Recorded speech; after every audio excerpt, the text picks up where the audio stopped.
Hey everybody, it's Christopher here with 3DO Gaming, and today I'm actually just going to do a little physical comparison between the Retroid Pocket 2, which is the device right here, and the Anbernic RG351P, which is the purple device right here. If you've been following my channel, you know I've done a lot of videos on the Retroid Pocket 2. I definitely love the device. These are both my personal devices. The Retroid Pocket 2 is my main retro gaming device, but the 351P is a very capable device. A lot of people do like the design of it, so I just wanted to compare them for you. I did just do an unboxing of this to show you what it looks like out of the box, but I'm just going to just show you physically how these compare. Now, the Retroid Pocket 2 is going to be a little bit larger of a device because it has a lip right here. The lip here does have the stereo speakers. On the 351, they are underneath the device, the speakers. So if you look right here, you can see the Retroid Pocket 2 is going to be a little bit larger of a device, but the lengthwise, they are identical. They are, I mean, the 351 is just a hair longer, that's it. On the front, you're gonna have D-pads. They are gonna be in a little bit different locations, so a lot of that's gonna be personal preference.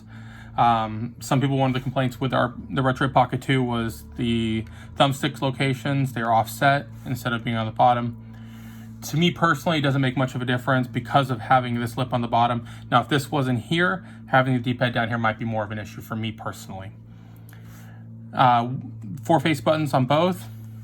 On the top, on the Retroid Pocket 2, you do have your 4 shoulder buttons. They're like this. They're not in line, which I prefer this style because it's more like a modern day controller. On the 351P, they are in line.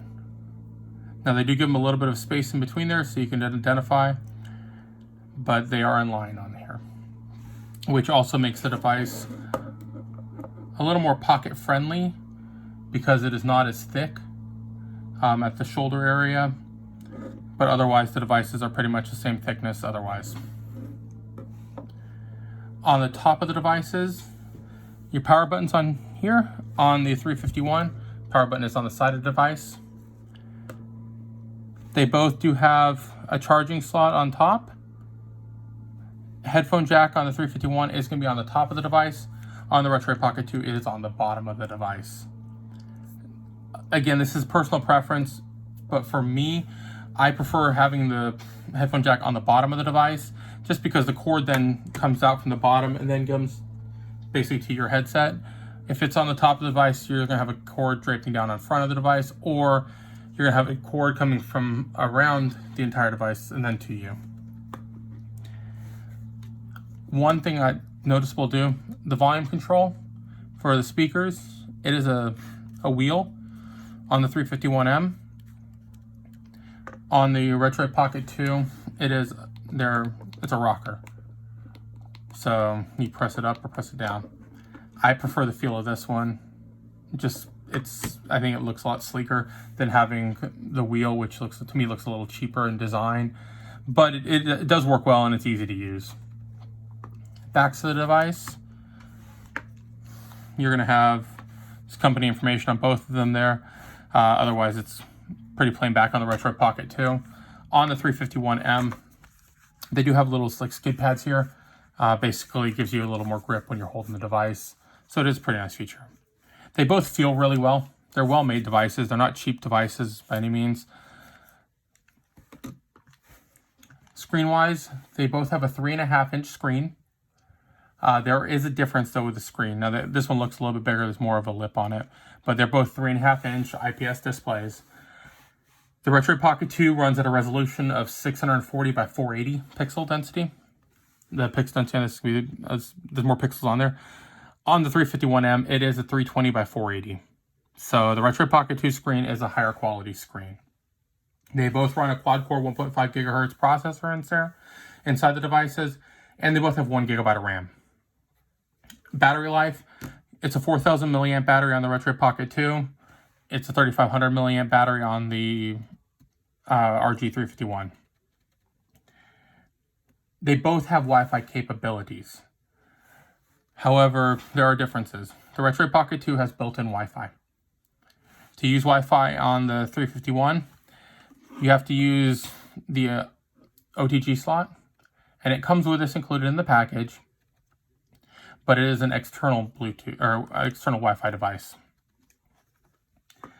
The Retroid Pocket 2 also does include Bluetooth, so you can use Bluetooth controllers, as I've shown you when I used either my 8-bit Do SN30 Pro Xbox Edition controller or my Retrobit Gaming Sega Saturn controllers that you've seen. Other than that, both devices, they do look really well. They feel really nice. The 351, the analog sticks, it has dual analog sticks. These are just like the Nintendo Switch ones. So if you've ever used a Switch, they are very nice. They work really well. The Retroid Pocket 2 does have the one analog stick, which is going to be similar to the Switch design. The second one here is a digital analog. It's a digital stick, not an analog stick. The difference is, just to really simplify it, the analog stick goes in every direction. The digital stick goes in predefined directions. So it's going to be like your old D-pad, up, down, left, right, and then it'll have the diagonals. And that's all it reads. It does not read all the precision in there that an analog stick will. So that is one feature that the 351 does have on top of this. It does use dual analog sticks. Both devices can emulate from Nintendo to Super Nintendo to the Sega Genesis, Mega Drive, to the PlayStation 1, PlayStation Portable. It can do all the Game Boys up to the DS, both these devices, and they can do some Dreamcast games. So there's a wide range of games available that can be played on both of these devices. I'm going to go more in depth on the gameplay features of these two devices later on, but I just wanted to give a broad overview comparing the two together. They both are excellent devices. I'll put links below if you want to see my unboxings or a little more in depth on both of these devices. And they are available to be purchased right now on Amazon, both of them, so you can get them before Christmas if you want to give it as a Christmas gift to somebody, or if you just want to speed up the process and get your hands on either the Retroid Pocket 2 or the RG351P. But that'll be all for now, guys. I do hope you enjoyed the video. If you did, go ahead and hit that like button, subscribe to my channel to keep up with all of my updates through gameplay on both of these devices. Playthroughs that I'm going right now, we just finished up Bug Snacks on PlayStation 5. One of the most fun playthroughs I've ever done. It's just a great game to play. But there's a lot going on right now, so follow along. I really appreciate it, guys. Thanks for everything. You guys have a wonderful day. Have a wonderful and safe holiday season, please. And I will see you guys around. Take care. Bye.